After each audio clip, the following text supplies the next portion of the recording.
Welcome to the TMF podcast. It is Monday, July 11th. Somehow we have made it all the way to July. My light is off. If I turn it on, oof, that's terrible lighting. Yeah, let me filter that down for, there we go. Keep it mysterious. Oh my God, there's a wire, Jeff. All right, we're going live on Monday with Jeff Kerins. We're going to talk about some stuff. We haven't done this show in a little while. Let's do a recap. Let's see where everyone's at. Let's see what's going on in the world, and talk about some experiences that we've undertaken lately. There's Jeff, all the way from Canada. If you haven't seen, I can minimize it. Yeah, if you haven't seen Jeff on the show before, check out the other videos there. He talks a lot about men's mental health awareness, depression, anxiety, stress. Everything that we face on a daily basis as Americans, especially fear, terror, death, suicide, all that kind of fun stuff. Isn't it great? Isn't it a great time to be alive, Jeff? Isn't it amazing? It is the best of times. It is the worst of times. It is the times. That's what it is. The time, man, which is just an illusion in our head. The world, I will say this, the world is broken. I feel like the world is definitely broken. I've spent a lot of time the last couple of weeks just observing people, habits, traits, like what's going on, what people are posting on social media, how it is affecting me personally, how I think it might be affecting other people, and I feel like the world is broken. There's so many things that people are posting and doing that are just, I don't understand. Can't wrap my head around it. We'll have to pick one. Let's just go down a list of things. But how you been? How have you been over there? I guess better than you. I don't know. Maybe better than me. Maybe not. I mean, I've had some ups and downs, man. I'm still. Well, it's like this. What you're the observing people and what they're posting and everything else. I've been doing that, watching since like 2016. So, but during 2020, I was a lot more attentive in what people were saying and why they're saying it, and the emotional value behind it. So we only comment in the comment section or post something because we feel like it. So what are we feeling in that moment for us to post whatever we post? Okay, I guess I kind of see what you're saying. I don't really pay a whole lot of attention to the comment section so much as I do just what content people are putting out there currently, and how they're responding to, I guess, maybe even other people's content. Recording stopped. So you stopped your recording. I did stop the recording because it's freezing. I don't know if it's your end or my end. It's not me. It's you. It's not me. I can see why you're single.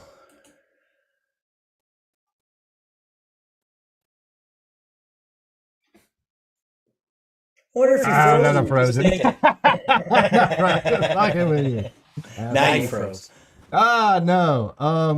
No, I've noticed a few things that interesting, and I did send you the video before that I want to talk about with Mr. Tate, because I've seen him pop up a lot on social media lately, and his entire ideology is interesting to me. I find it interesting. I think that there's something from a lot of people that you can take like a little bit about everyone has a point that is accurate at some point, but I find it interesting. I find social media, this is what I did over the weekend. I went on my Instagram and I unfollowed pretty much any person that I don't know at all. I had like 690 something people on Instagram that I followed. And I found myself opening up Instagram and scrolling through and just going like, just don't even give a flying fuck about looking at any of these people.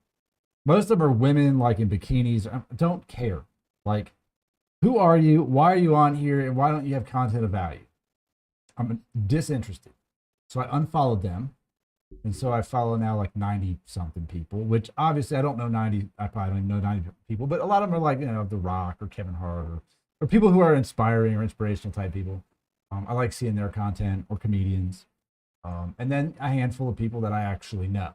And I went through Facebook and I just deleted a billion people off Facebook. I'm like, I just don't want to even look at your feed. I'm not even active on Facebook. I mean, you've seen me post what, one photo on Facebook, 2 photos, something. I mean, I go on there and I'm like, this is stupid. I don't need to be on this. Like, there's nothing of value on Facebook anymore for me. And I find myself getting sucked into TikTok occasionally. I'm like, and then TikTok the same thing. I'm just like, getting, get off my feed with your bullshit.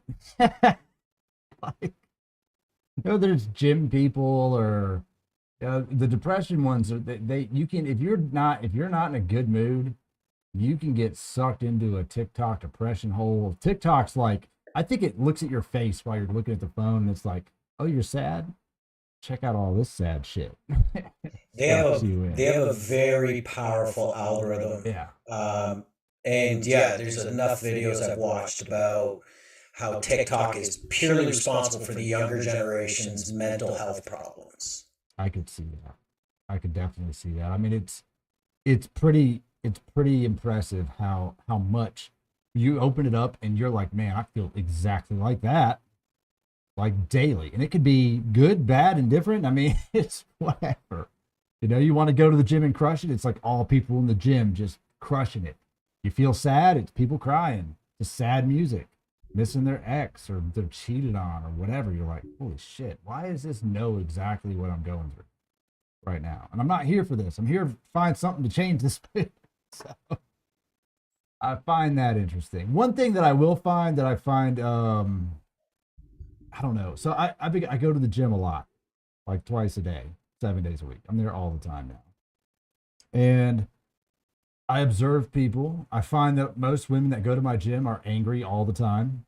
They walk in the door angry. They walk around angry. They're just fucking mad, dude. And I laugh because I tell my buddy who's I live with, and I'm like, dude, why are they so pissed off? Who are they mad at? And then I go on, and then you go on TikTok, and they're like, oh my god. There's a couple people out there calling out men for watching them in the gym, and then there's response videos to that.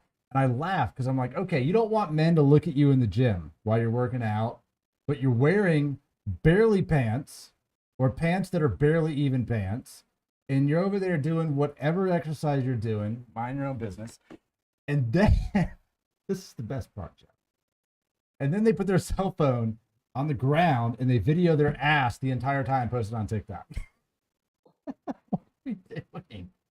So why do you think they did it? I don't know. Really? Can't figure it out? They want attention. They want there you go. But they don't. They want attention from no. They want the attention. They want the controlled attention on their social media. So they post videos because they've seen other videos get a whole bunch of likes and support in the comment section about it. So like when you see a conundrum or a dichotomy or hypocrisy, there's usually very simplistic explanations on why. So she's doing the full hypocrisy, and you just pointed it out. Oh, but yeah, she's doing it because, again, she gets the attention she wants. I guess. I mean, to me, looking at it from my perspective, I'm like, this is stupid. This is ridiculous. And then a lot of them, if you're just sitting there in a bikini to some music, your content is trash.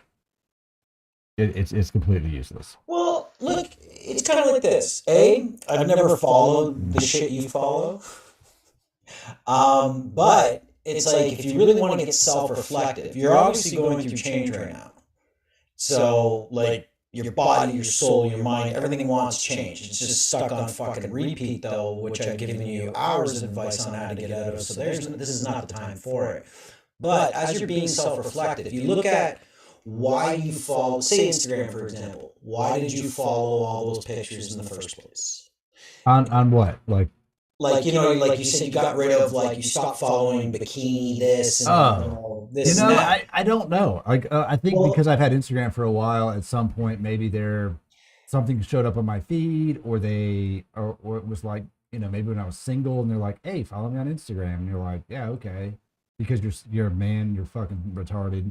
And you're like, oh yeah, she doesn't get on Tinder. Follow her message her on Instagram. That's where she'll talk. Dude, she don't give a fuck about you on Instagram either. She wants followers. That's at the end of the day, that's what they want. Followers. Your internet connection is unstable. That's weird.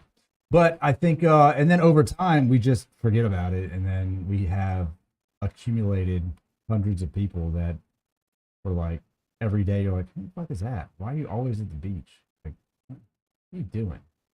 Like, I just I don't don't care. I don't follow just random people for the way they look. Who do you follow, Jeff? Who's on your Instagram feed? Fuck, not many. Like I've done follow backs and shit like that, but it's like and usually like in the self-help world, a speaker will get to me. Like be like, oh, start following them. But then I see they're just as full of shit as the last speaker I followed, so I unfollow them. Okay. It like and the more I was learning about kind of the self-help world, it's not necessarily corrupt, but it's shallow, petty, and insecure. Like you got people fucking signing NDA non-competes, and it's like, I thought we're in this to help people. You know what I'm saying? Like, and I do believe if you're going to put your time and effort, like I believe all information for, say, healing, for depression, anxiety should be given away for free. Now, if somebody wants your time, like then they should pay, like on how to apply it, then they should pay. Like, or a book. Like if you really put your heart and soul and all your energy into a book and someone wants to pay $25 for it, perfect. You know what I'm saying? Like, Right. but if you have like A.S.L.E.F.T is on the internet for free. It's not my best video, but all the information's there for free. So if someone was really struggling, they're on their last limb, and they watch the video, I've done my part. I'm here to help you. I'm not here to profit off of you. Now, that approach, not exactly the best business model. I've struggled financially big time. Right. But again, if I look back to where I was when I was hanging on by a thread for like years, and I was just slowly just going down, man. And it was like, no one had been through what I'd been through. So even when people are like, Jeff, you need therapy or you need help, and they know my story, I was like, what advice could they give me that would help? And they're like, yeah, you're right. Because there's no support groups for the shit that I went through. And it's not the worst, but it was unique. And so, and all that does is just put you in that lonely box forever. Because you're like, people don't get me. People don't know what I've been through, and I can't share what I've been through, and this and that. So it's like I could still put on the smile and the joke and everything else, but letting people in was not really an option. Like I would date people, and when it was time to break up because of logistics or whatever, this and that, just fucking numb to it. Now, also, I also keep the ethics is that I tell the truth as much as possible. Like, I'm not like, I'll only lie by omission, not admission. Okay. Meaning, so admission is like, I'm going to manipulate you. Like, I want to go out with the boys, but I know you won't have it, so I'm going to lie to you so I get what I want. Right. That's lying by admission. Now, if somebody says, hey, tell me about that tragedy you went through when you were 15, or it can be as simple as, how was your day? If I don't think it's any of your fucking business, I'm not going to say. Like, because that's their conflict. So I don't want to be an asshole either and say, well, that's none of your business. So it can be just smoother with a lie. Just a simple, there's no harm, there's no foul. Now, when it comes to somebody's heart or in a relationship, friendship, intimacy, no, you'll get my truth every time. It's like, and that's pretty much, I went through a relationship in my 30s where it was like, I wasn't a liar before that, but during that relationship, I became a liar. And nothing huge. It wasn't like going out with the boys or whatever, but it was just like, it was just always fucking something. And if I told the truth, it would be an argument. I believe the person couldn't handle the truth. Now, but it's on me to leave. to end it, not to sit there and keep it going because I like the sex or I like it when things are good and whatever. Like that was on me. So I made a promise to myself that if I'm starting to care for someone, love someone, like it's getting to that stage, then they deserve the truth. So doesn't mean I'm gonna like sit there and volunteer all this shit. Right. And this is when I fucked up, and this is when I really fucked up, and so, but it's like if they were going through something and they ask me, they're like, "Have you ever been through this?" Or "What's going on with this?" You know, like you're gonna get my truth. That's because you deserve that. You know, Yeah. like I've been inside of you. You deserve my truth. I feel like that's something that people are not good at doing. They're not good at communicating that, and whether or not they feel like it's something that people want to hear, I feel like you should appreciate it. And even if somebody look, especially with someone you don't know, what do you got to lose? What do you got to lose from that? You know, I had somebody that matched me on one of the dating apps, and like it's a fucking absolute shit show. Those things, but it's like you message me, what are you doing on you know, Saturday night or something? I'm depressed in bed. Like, I appreciate your honesty. You know, like, okay, cool. I mean, you don't have to be like, hey, it's a great weekend. Like, no, most people aren't in that mindset. I don't know you. It doesn't really affect you. You want to talk about it? Okay. If not, also fine. But, you know, life isn't always sunshine and rainbows. And I feel like social media, it portrays this. Well, and they set it up. deteriorating. Well, they our do brain. set it up for it to be fake. That's why you have filters and shit like that, or remove posts, edit posts, this, that. Like, it's designed. Like, if somebody's insecure and you give them any type of leeway to look better, sound better, you know what I'm saying? Like, they're gonna fucking take it almost on a subconscious level. Like fucking dating sites, man. Dating in your 40s? Like, are you fucking serious? Most of the profiles I see have at least 2 fucking filters on them. And these women, it's like the older they get, like, you know, it's got the fucking glow. Or some of them are just like have zero confidence, so they put the dog ears up, put the tongue out, and it's just like you've just given right up on yourself. Like, you also notice a trend. You also notice a trend where pretty much, man. Or it's like, because when you see the profile, you see one pick and one pick only. If it's of food or their fucking dog or nature, they're ugly. And they know they're fucking ugly. Like, and it's like, I always do it. I scroll down. I'm like, okay. Let's not just say that they're outright ugly. But no, they don't think they're pretty. Attractive. Right. They don't think they're attractive. Right. They've taken themselves and placed themselves not worthy of whatever. That one, that is very true. Hold on a second. Now, hold on a second. If we're going to have a conversation like this, it's going to sound like I'm speaking in absolutes, but I'm not. Like, not everybody does this. Right. If I use the term everyone, I'm saying I believe the majority. Right. There's a large majority that do it. Those are the fun ones. Ones where it's always them with friends. You're like, oh yeah, you're trying to figure out which fucking one are you, and then you figure it out. Like, you figure it out. It's the one you wouldn't fucking talk to if you're at a bar. You're like, there goes 10 seconds of my time. Your whole profile is playing the game of which picture's not like the other picture. Well, hey man, and also too, like when online dating first came on, I was like a fucking rock star, because there's like no filters. You can do full body shots, whatever. Like, if you look at most dating sites now, they're set up for like fucking LinkedIn. Face shots only, no swearing. Not down here. I wouldn't say that. The apps that are popular okay, hold now. on. Tinder's really the only one on the left. Tinder's a joke. Tinder is a joke and a half. It's not even people real. who aren't scoring off of it, that's what they call it. I mean, most of the people aren't even real people. It's fake profiles. How's this, man? I just made the decision to get off dating sites completely this week. That is kind of where I'm going with this line of not questioning, but just conversation.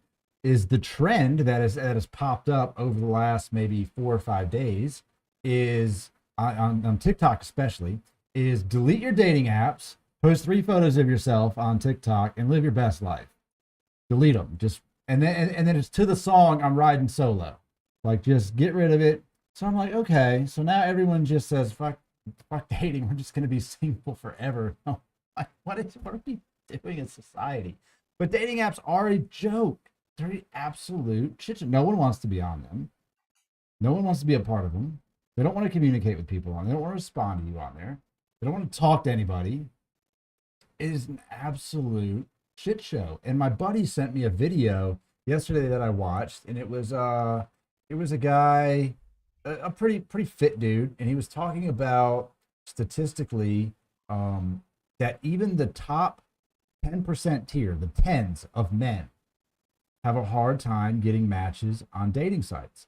And even the tens, if you were a 10 out of 10 as a man, you're going to get 60% of the women on the dating app that you're going to match with. And those 60% are going to be from, say, 5s to 10s. You're going to match with all them. And if you're below a 10, you're going to get everything below the 5. And that is how the algorithm portrays it. The more swipes right you get, the more people it's going to show you to. The more attractive you are, the more people it shows you to. The less attractive you are, the less people it shows you to. But women, on the flip side, say they value themselves as a 5 in the real world, with filters and photos and fancy photography tricks. They elevate themselves to a 10 on the dating app, right? They feel like they are a 10. So now they're not going to talk to people who they would normally talk to in the real world. They're going to elevate themselves to try to get the upper echelon. And it's the opposite. And it was a very interesting video. Statistically, I think he's pretty correct as far as the numbers that he put out there and who people are actually going to match with. And even the guy who's ripped with the nice car and the big house is having a hard time finding anybody online dating. I'm not that guy, so I don't know. You're not that guy. I'm not that guy either. Well, it's like I realize I'm getting older in my life. Don't have the looks like I used to. And after 2 years of isolation and lockdown, it's weathered on me. So it's like I'm gonna refuse age. Well, it's like I've not. It's like I'm in that between stage in your mid 40s. It's like I've got 35-year-olds liking me, and I got 55-year-olds liking me. But now, when it comes to, say, a youthfulness vibe or skin tone, if you will, like, texture, it's like 35-year-olds look like fucking babies, and 55-year-olds look like, could you hang out with my mom? I don't know. Right. Like, could you fit in that group? You're in a weird spot. And the ones who spend thousands of hours and dollars on their breasts and their lips and their skin collagen and like all the power to you, but I'm fucking scared of you. Like their bright white teeth ready to put on sunglasses, they get swiped left. And it's like, and it's more because I realize where I am in life. Right. I couldn't match, like, if we matched together, like if we posted a fucking selfie together, your friends would be like you posted to the Facebook, and your friends would be like, I think I'm happy for you. Right. You you have a female who puts in all this effort to be what she believes the best version of herself is, which isn't really who she is. It's who she wants herself to be through makeup and cosmetics and surgery and filters and all this other stuff. Well, if she's paid for it, she is the person she wanted to be. Yeah, right. Well, and plus, like I said, plus all of the additives to it. And then you have the men who, like, what do? We're going to shave.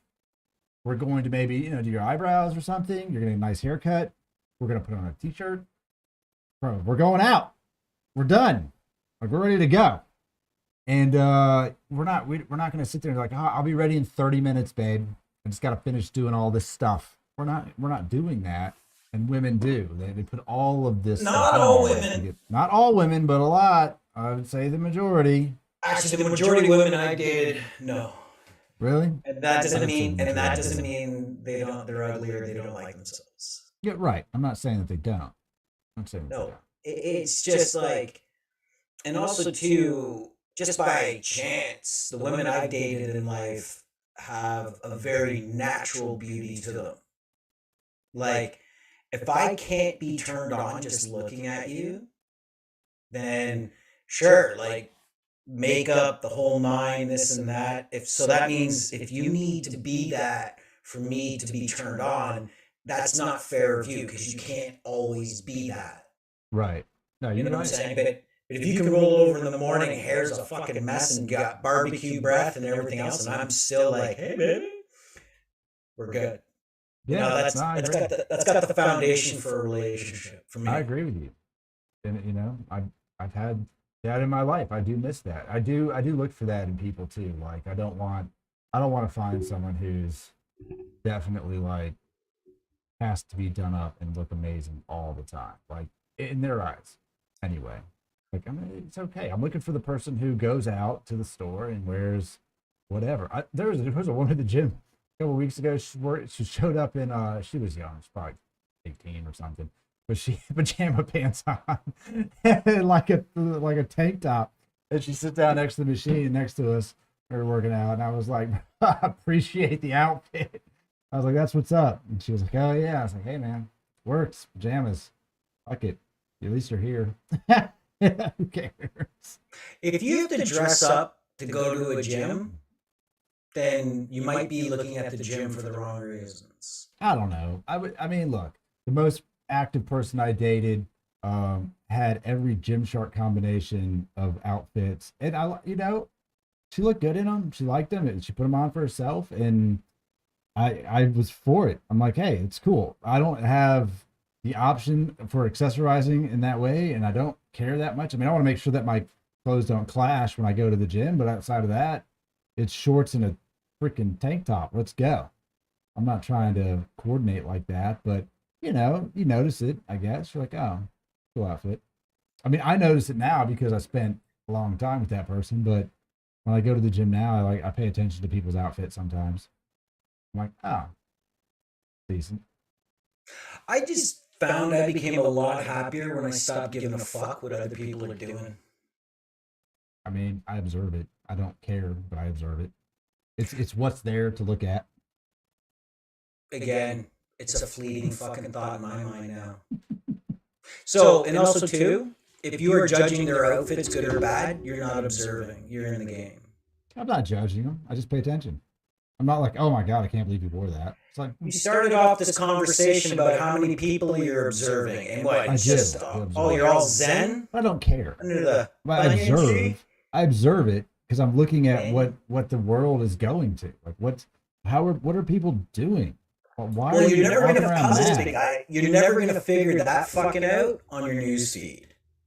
No, where am I going to figure it out? Talking to people. Social media is not real life. They look scary. Don't talk to them. They do. They do, Yeah. man. I love people, but I am quite anxious of them now. I try to get people to smile at the gym. I do. I look. There's been I think 3 women there that you know, the guys are usually in a pretty good mood, honestly. But there's been a couple women there that I'm like, man, why does she look so fucking mad all the time? There was one woman that she showed up and she worked out at just kind of the same time frame we did, and I'm like, dude, she's attractive, but she looks like she will set the world on fire. So she was she was sitting down doing like, I don't know, abs or something. I said, I'm gonna go do some push-ups. So I was doing a freaking ridiculous amount of push-ups over there, and I was leaving. I looked at her and I just reached out to give her a fist bump and she had her headphones on, and I was like, I did like that, you know. She's like, huh? And I said, hey, you're working out so hard, you forgot to smile. She just started laughing. I was like, hey, there it is. Like, what are you doing? Why are you so angry? Just mad at the world. But I find like a lot of people just walk around angry. Just mad It's as been shit. psychologically pumped into them for fucking since at least they've been doing it beforehand, but 2020 just got dialed up to 11. You couldn't go on a news feed without somebody trying to fucking scare you, segregate you, piss you off on some level. I feel like And it's that's just some old bled shit. right through. I feel like that's That's some what old will shit. interrupt me. What? I feel like that's some old shit. Like that's 2 years ago. Get over it. You don't the problem is, my friend, you don't understand psychology. You don't understand the subconscious. Because when it's programmed in there, it's now running on automatic. Just saying they've been programmed from it from 2 years ago, and they're just carrying it with them. Longer than 2 years, but when you isolate people and you lock them down, yes. So through all the news feeds, so it's like if they can scare you, they can manipulate you. The angrier a person is, the easier they are to manipulate. That's psychology 101. Okay, like, but you're not going to see the media going to tell you about that because that's the jig is up. So to psychologically condition someone, what usually works the best is images and music, more music. So say like foreboding music. You know, they're like, so you just know there's like a tenseness in the music. Tonight on the news, family loses its life. And it's like, so it's coming at you. Now, the music, because if I can interact with you, a feeling in you without making you think about it to generate that feeling, then I got you. That's how hypnosis is really based. So if I can make you feel, the critical mind shuts down because your feelings aren't heightened. You're paying attention more now. So if I give you short verbiage, it's going to just, it passes the critical thinking and goes right into the subconscious, into the programming. That's how it fucking works. So when you're looking at scary images or just taglines on a Facebook newsfeed, that's going to create an emotion that was already there. And it's going to reinforce it and reinforce it. Then you get to the comment section. Then you look at the fucking cesspit that is. Now, say you don't agree with the article, and now you're looking, but you don't want to get, now you see somebody who commented with the same belief and feeling that you have, and you see them get fucking attacked. That's just like you getting attacked if you're unconscious of it. Like that's you projecting. If that was me saying that because I agree with that, I would be attacked and I'd be pissed off at this person, and this person. So that, and then it's just a reinforcement because you never told yourself, holy fuck, I'm being programmed right now. Holy fuck, I'm just being emotionally triggered.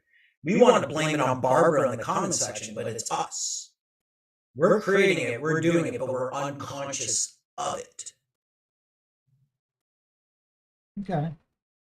So that's what leads me to kind of, this is the reason why I'm starting the Surrender Club. You got the mug and everything.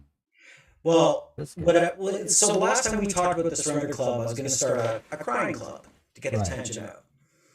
Then I just realized, I was like, well, North Americans really aren't big on fucking tears. So what I'm doing is that the last 12 years of research that I've learned on an emotional level, spiritual level, programming level, everything I've learned, I'm going to put into this one club. So if you want to heal and you want to become aware, and it's totally holistic, no one's going to be prescribing you, no one's diagnosing you. This is just for you to get better, happier, more whole, less programming. Like one of the topics that would be covered in one of the groups that will be offered is psychological warfare. How is it done? How is it used in the news? How is it used over radio, this, that? So it's now, you are now conscious of it. So the next time you see it or hear it or witness it, you're going to be like, okay, because you're critically thinking about it and seeing how it's playing out, it doesn't get programmed in. It doesn't bypass the critical thinking and gets programmed because your critical mind can say, no, I don't believe that, or no, I'm not getting sucked into that. So it alleviates the subconscious programming, aka hypnotism. I think that people are becoming more open to crying. Open I think to so. To crying.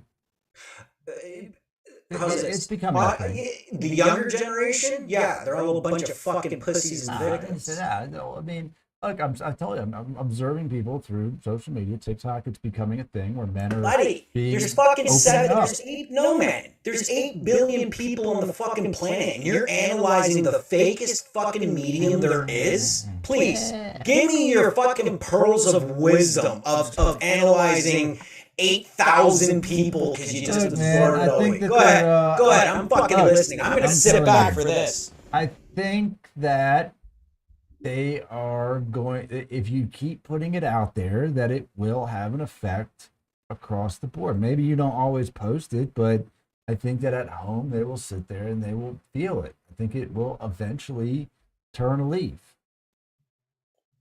I have no idea what you just said. What did you just say? I'm saying what I'm saying is that if you take let's say 5% of the content that you watch on social media, whether it be TikTok or Instagram or YouTube, whatever, and you start seeing men who are showing emotion, who are crying on their video, who are talking about why they're upset or why they're depressed or what their struggle is, that the people watching that actually watch the video from start to finish, whether it's 20 seconds or 5 minutes at home, feel that and allow themselves to feel it. I think that is the gateway to getting there. I think that I appreciate them making the content and being vulnerable, whether or not you believe it's genuine all the time is here or there. But I see it, and you got to appreciate them being able to produce that content and not show like everything that they post is freaking rainbows and sunshine. Oh, are you done making your point? Does that make sense? How's this? It's kind of like this. A happy person who's living their best life, I don't know what they're doing, but I can tell you what they're not doing is watching depressed fucking videos. That's true. So, yes, now a depressed person watching a depressed video, watching a depressed person cry can relate to that. Right. All day long.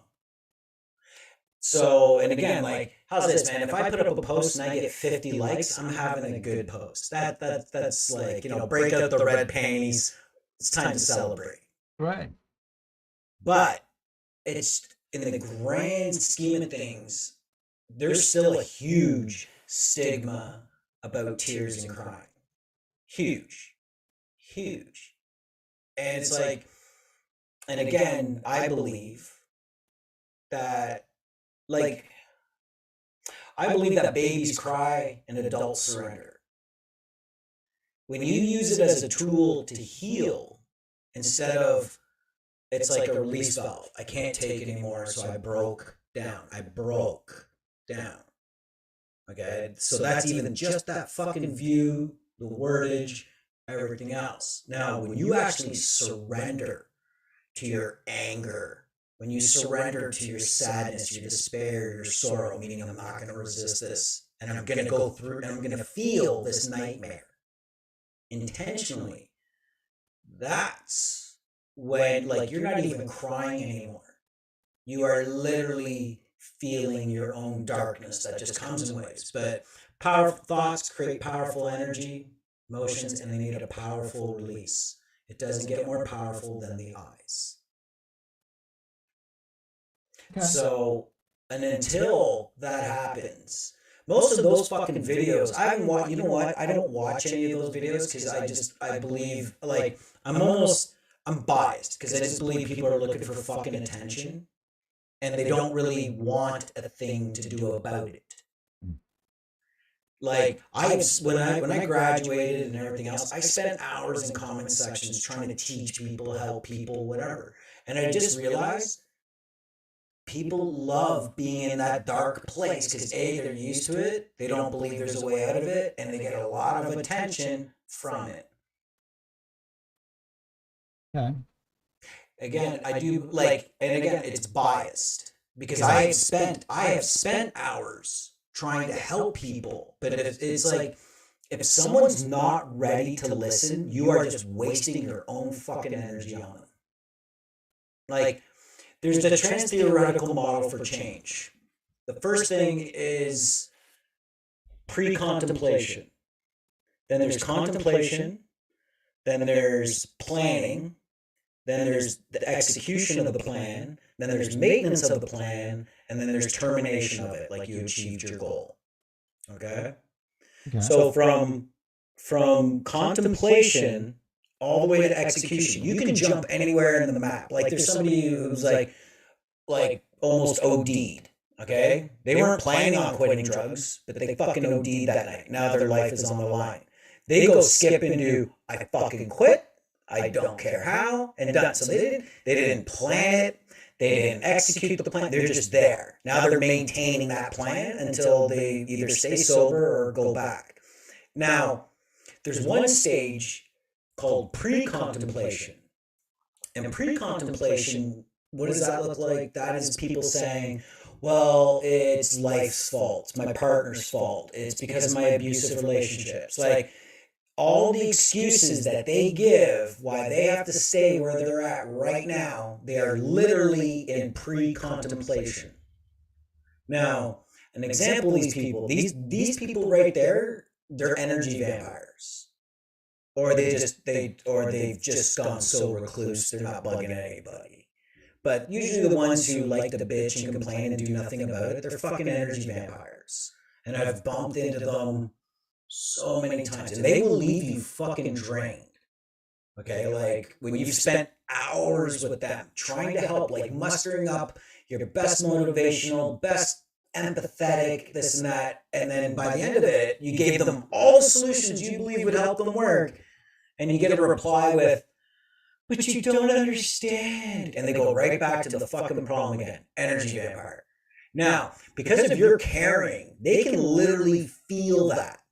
Okay, but they don't want to solve their own, and they want energy. So they'll just they'll call you up. There's always a fucking problem. Always a problem. Because they don't know how to manage their own energy. They're leaking energy. They're bleeding it all day long. They're exhausted from their own fucking thoughts in their head, just on repeat. Just on repeat. Could be today, could be tomorrow, could be last month, could be their childhood. Just on fucking repeat. And they're waiting for a distraction like a partner or Friday night to go drinking, or hey, 4 or 5 p.m. to go drinking. You know what I'm saying? Like, they're just waiting. It's like they're surviving all the time. Now, again, most people are unconscious of it. They don't even know that they're doing it. But when you make them conscious, they'll either attack or they just stay away from you.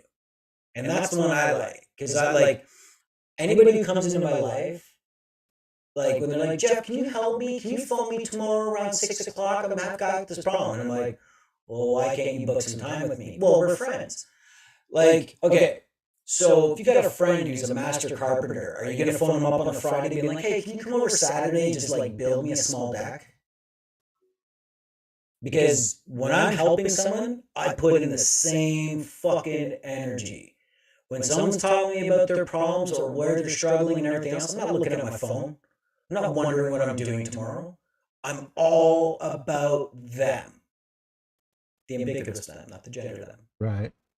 So it's like I'm like, my boundary is, because I didn't want to cut people off completely, because I do care about people and I do want them. But they get one shot with me. Like, you're never allowed to call me with the same fucking problem. Because it'll be the exact same solution and you just burned a whole bunch of time. Okay. Yeah. And not really everything does kind of come back to A.S.L.E.F.T on an emotional level. Because if a friend phones you with a problem, there's 3 things they haven't done. 1 of 3 or all of them. They haven't accepted what they're going through. They haven't accepted what happened, and they're not accepting what's going to happen. They haven't surrendered to the fear, anger, whatever emotion that is being created. And anyone holding on to something sucks at forgiveness. Now, if you can manage those 3 things, I accept, it's okay, I'm okay, it's going to be okay. You're not mad at anyone because you're a master of fucking forgiveness. And any emotion the mind built up, you surrender to it. You let it out. So that allows the mind and body to connect and go back to homeostasis. But not everyone wants, like, they call it Dr. Jeff. Like, I got some friends that would be like, they need to talk to me, and they're like, can I please not talk to Dr. Jeff? They're like, I just need, I don't want a fucking solution. I was like, so you just want to bitch and get it off with 0 solution? They're like, yes. I'm like, shoot, go ahead. You know, and like, I've got the gift of the gab. I do like talking. I do like attention, but I'm also a badass listener. So it's like I can play dual parts. And I used to believe that people needed the solution because that's the solution to their problem. But I do find you help a lot more people when you just listen to them. Well, somebody was inviting me to a TikTok live. Interesting. We had a fucked up. Wait, we get the one and you lose him. Well, it just popped up for a second. I don't know if that was let me see. I don't know how I do that, but I'll be able to hear it, but we'll see. Hello. Hello, laundry needs. Barney? Yep. Barney, right? Weird. All right. Trying to that's that thing. We're not doing the I don't know, TikTok's got like a weird battle thing happening. I don't know. Battle thing? Yeah. It's like a match thing. I don't know. I don't understand it really. To be honest with you. I don't understand how it works. Gotcha. The TikTok So, thing. yeah, man. It's like anytime somebody calls you with a problem, man, they haven't accepted it. They're very, and usually when you hear a lot of people talking about themselves, very rarely are they using empathy, which is the E in A.S.L.E.F.T. Right. So this is what all the gurus and everybody else talk about. Like, you're doing it to your fucking self. Yeah, no, I get it. I understand what you're saying. So it's like this because I don't know what's happening here. I'm just gonna fucking get rid of that thing. Distracting.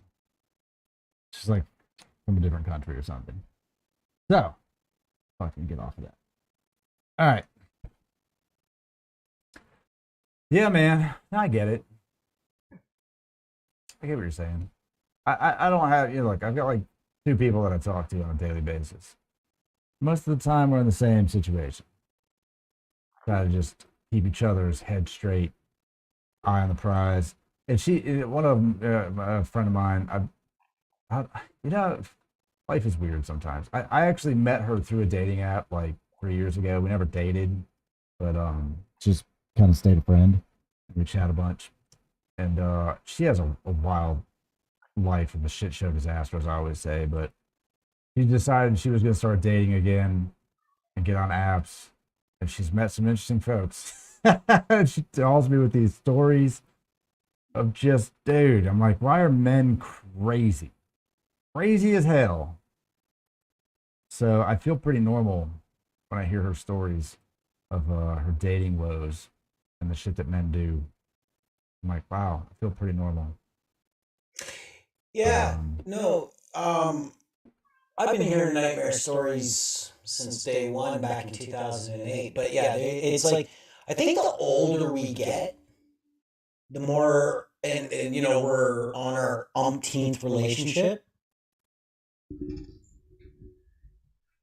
Yeah, I mean, we're just like, why can't you just be normal? Well, it's like, I think our mental health has taken a hit. Now, Oh, for sure. a lot of women, like what guys do, and they really need to stop, is fucking love bombing a woman in the first like 5 messages. Wow. Yeah, that's something that happened to her. She met this dude out of state. He drives for like 3.5 hours to come see her. He saw her twice, and the third time that he came down to visit for like a day or something, she's like, I just need him to go home. Like, I got stuff to do. And like, he don't want to go home. And he was like Snapchatting another woman at her house, and she's like, what the fuck is even happening right now? So she says, hey, I kind of got things to do, and I need to head back to Gwinnett, so I'm just gonna kind of get ready to leave. And then he storms out of the house, I guess, and just like drives off. And then she's sent him a text message, was like, what's with the Irish goodbye? I guess, like, so weird. And she called me and she's like, this is so strange. And I was like, I don't know. Then he responds, I don't know what happened. I was crying when I left. I love you, and you treated me this way. And I'm like, what? You've known this dude for 6 minutes. He's saying he loves you. I'm like, first of all, then my thought is this. Anybody How old is this person? Anybody's willing to drive over 100 miles for someone, like, that's a red flag right there. Like, just Like, between here and there. like how, like it's like my son. He finds women, like, like 2 hours away. Like, it's like cottage country or fucking bust with him. And I'm like, have you tried putting yourself out there with just whatever? Now, but here's the thing though. I have an idea as to why that ends up happening. What? Well, for men, right, we can attach ourselves to that person and the idea. And for women, it's like it's an attention thing, but there's no instant gratification. It's not like, hey, can I see you right now? That's not a thing. You're gonna have to plan it out, and they're gonna have to drive a long way. So now the woman's value increases because the man is willing to drive this distance, right? And our value decreases because we have to drive the distance. Hold on a second. Is this guy driving because he thinks he really likes her, or is he driving because there's a chance he might get a fucking handy out of it and he's a fucking perv? Probably all of the above. No. Amongst some situations, sure. I think not now because we cannot blanket this as every single situation, but we can say that there are going to be men who will build an emotional connection via text messages or Snapchats or maybe phone calls over a long distance relationship, who will build this emotional attachment to a person, who will drive that way because of the emotional attachment. In 5 to 10 messages? No, not 5 to 10 messages. I'm talking like weeks of this going on. You've put investment in. Right. Not like, oh, we matched at 11 o'clock at night, had some jokes in the AM, and all of a sudden you're driving a fucking 100 miles within 24 hours. The only reason you're doing that is because you're going to go get some kind of gratification. No. Listen, it doesn't mean they're coming from a place of sex either. They're just coming from a crazy place of loneliness. That could be, yeah. So what drives, and even women do it and everything else, human beings, it's more varying, like, there's really no difference between a very horny woman and a very horny guy except for social norms. You know what I'm saying? Yeah. Now, a lonely woman and a lonely man will I find that lonelier people are, the more they'll sacrifice what they want. Like, the more they're willing to fucking settle. Oh, for sure. You know, like, me, I turn loneliness into solitude. So, like, for me to even get invested again, they have to check a lot of boxes off. Yeah. And it's just because it's like, it's not worth it. It's not worth it to me. It's like, and again, being in my mid 40s, like, I work out pretty good. Like, I got pretty blue peepers, you know, I got a winning personality. I'm still somewhat marketable. I probably snore now, which I don't know, probably fucking sucks for the other person. But it's more like, I find that, like, I gotta connect with their mind. Like, I gotta connect with their feeling. Like, and again, like, live for every pot. And I am a healer by trade. So I attract broken people. Like, I attract people who are hurting. I don't like to use the word broken, but it's just simpler. So now in a dating life, it's like, now I went through a stretch run from like 2018 to 2021 of just attracting angry women. And I had to do some self-reflected, because I was pretty stressed out from lockdown, isolation, and everything else. I was like, holy fuck, like, I'm attracting what's in me. Because now that I've gotten over the bitterness, thank you, A.S.L.E.F.T, and I've healed all that shit, I'm attracting a higher caliber, or like what I was attracted to before, no more. It's just because it's like, it kind of comes in a package. Like, you can see people's profiles and look at them and be like, nothing bad has ever happened to you. Like, nothing traumatic has ever happened. Like, you know, your parents loved you, they hugged you, your uncle never touched you at Christmas, everyone's treated you right, your dog lived to the appropriate age. Like, nothing ever traumatic has happened to you. And you can see it. Like, these people look differently, they talk differently, they believe differently, and they smell differently too. I don't know. But that's, and now I only see, there's a saying that you only see in other people what's in you. So it's like, when I got rid of my bitterness and my anger, I started like, even though I'd meet like an angry person and everything else, I was seeing still the good in them. I could still see like I could feel where it went wrong with them and what they have problems like opening up this and opening up that. And you know what I'm saying? But before I'd be like, oh great, another fucking angry person in my life. But now it's a little bit different because I've healed my own shit, so it doesn't bug me. And I'm only a human being. So when I see it in other people, I have a lot more empathy now because really at our best, like every human being just wants to be accepted and loved. From your angriest to your loneliest. But it's like we don't know how, or we never receive these things. Like then you got the gurus in life and everything else. They say, well, go inwards. Fix it inwardly, stop making it an external thing. And that's very difficult. Yeah. Now, people usually have to hit rock bottom to start looking internally. It's like I was at a party a few summers back and I started talking about different things, different knowledge and meditation, breathing, this and that. And of course, it gets on a spiritual level, psychic level, because everything just bleeds into everything. And this one guy there was just so fucking pissed off. And he's like, yeah, well, you know, you guys go and, you know, you talk about stuff that, you know, that's not really in this reality. And like, he just couldn't understand why we were talking about this. And I was like, I go, if all of us are, and these were all strangers. I was like, we're all meeting for the first time. I was like, and I just pointed out, I was like, this person's been through trauma. This person's been through trauma. This person's been through trauma. And I was like, and he's like, well, I don't get your point. I was like, when life breaks you so fucking hard and you don't off yourself, you go looking, like you start taking paths on knowledge to feel better. So some people turn to spiritualism, some people turn to religion, some people turn to diet, some people turn to meditation, you know what I'm saying? Like, and all this knowledge, it'll all bleed in the background. And it all leads to kind of the same places that we in ourselves can heal ourselves, especially emotions, okay? Like there's been proof that we can heal ourselves even in disease. Like our minds are that powerful, but we got this thing called the ego, this unconscious psyche in us that creates its reality and its value based on the five senses.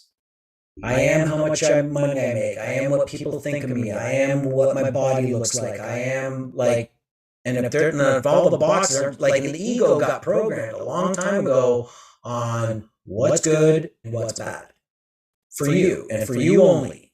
You know what I'm saying? So if you ever want to picture the ego psyche, picture a picture of you blindfolded, okay, and just with your mouth open and always shoveling it in,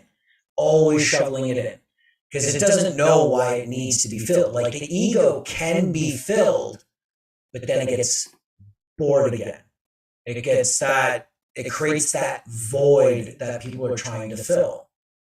And really what that void is all the feelings the ego is held hostage, from grudges to non-forgiveness to plotting about the future.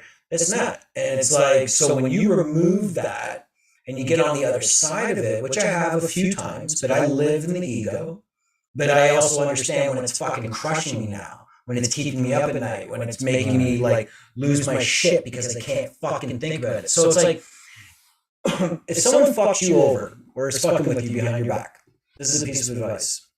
Write this down. So you'll go on repeat. Well, if they do this, I'll fucking do this. And how could they do this? So like you're going through the gambit. How could they do this to me? How will I get revenge? How will this be made right? And everything else. Now that's all fine, because that's your fucking ego. Now, if you start to see it on repeat, like, you know, you're still burning them at the same stake. You're still going to fuck them over the same way. You're still going to, like, now, in that moment, what I learned to do is I say, okay, empathy, ego, you've had your time. Empathy, it's your turn. So then I start empathizing with the people. And sometimes I might have, they're big fucking assholes that I got to empathize all the way back to when they were fucking babies and realize that their parents fucked them up. But I have to deal with it now. But again, what it does is like, gets me to a place when you start empathizing with someone, the one thing you're using a different psyche. You're not using the ego psyche. The ego cannot empathize. And you'll notice, if you're angry and you start empathizing and you really start working it, your body calms down. Because anger is a very selfish emotion. You gotta be thinking a lot of me, myself, and I's to get the anger going.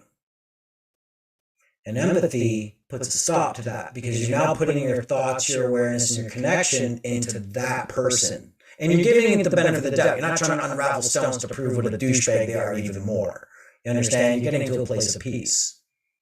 And there's also times where my ego's just like, yeah, I'll fucking do this and I'll fucking do that. And if they want to try this, and it'd be like, now I've got the referee in my head being like, you know you're going to forgive them, right?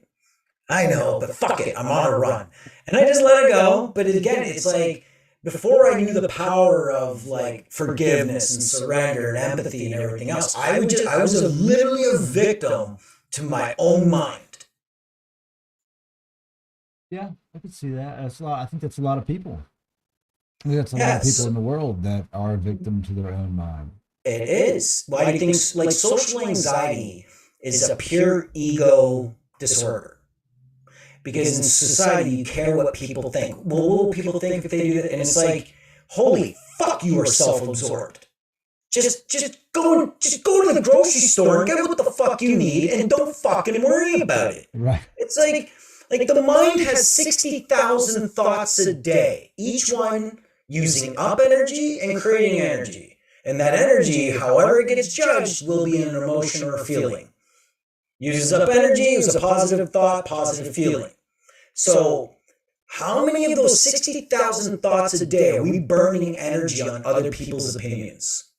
Just fucking draining us. Yeah. So I was like, okay, well, what do I do with this information now? Like, I don't want to cut everybody off. I don't want to seem like a fucking sociopath. So I was like, but I can't spend my all day just thinking about people and their fucking opinions. Yeah. So I was like, to keep it simple and crude, it's like this. If they're not fucking you, paying you, or have been there for you in the last, say, year or two, then their opinions do not matter. Now, you show respect to people.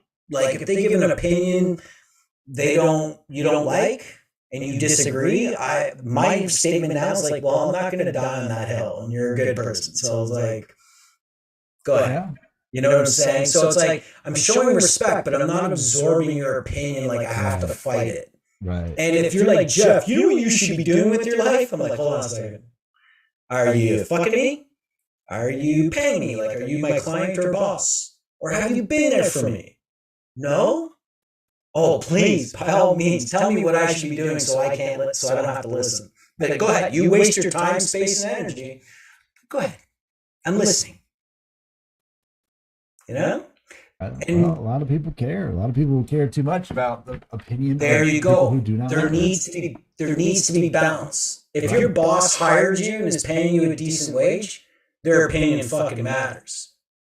If you're intimate with someone, it doesn't even have to be a relationship, but if you're just like having sex with somebody or having an emotional connection, their opinion matters. Now, to what varying degree, that's up to you. And you know what? People who have been there for you when no one else was, their fucking opinion matters. Yeah. Because if it doesn't, then you're a piece of shit. You deserve to be alone. Yeah, you're right. You know? You're right about that. And that's why I always took like whenever I go through shit and somebody wants to come out of the woodwork and it's like, well, and they want to give you some kind of advice in one direction or the other, and you're like, you don't know shit about fuck. Like, at the end of the day, like, you're telling me what? You're telling me to do whatever. Like, dude, you don't fucking know anything. You weren't there. You don't know any bit of this. You only think you know some shit. And that's a lot of folks, though. I mean, my brain, I deal with things in my own way. And I understand, like, the A.S.L.E.F.T thing that you put out there. I understand all of that. And to an extent, I do a decent amount of it. And I do hold on to some stuff longer than I should on my own side, probably. But I have times where I'll take in, like, if I'm just not having a good day, and I'll wake up and I just need to think about it. I just need to take time. I just need to think about all of the stressors or all of the things. Okay. Then I need to compartmentalize, what can I do something about? If I can't do anything about it right now, it's wasted to be upset about it. So what can we do anything about it right now? No. All right. Well, let's put that to the side. Let's find out what we can do something about. All right. Let's take those things. Of those things, what's going to be the path of least resistance to solve, to get us out of the rut, right? So the way I look at it is, sometimes I wake up in a hole of like thoughts, right? Emotions and thoughts. It's more feelings, because feelings that's creating the thoughts. Okay, I wake up with feelings. Wake up and I'm like, oh, I got all these things flooding my brain. I don't want to get up. Yes, I do not want to get up. So let me sit here. Let me think about it. All right. Well, can I solve problem A? No. B? No. C? No. D? Yeah, we could probably do something about that. All right, let's focus on that. Let's get up. Let's go do that. Yeah, focus on the D. We'll come back to the other things that we can follow, all right, well, let's just get through one thing, whatever that thing is. Let's achieve something positive, and then just start working our way out of the hole. The bigger problems, maybe they're something that's a 6-month problem and not a today problem. But let's go solve the today problems and not worry about the bigger ones. And that's my way out of it. And, when it comes to the relationships and the emotional side of it, that's still going to be a struggle for me.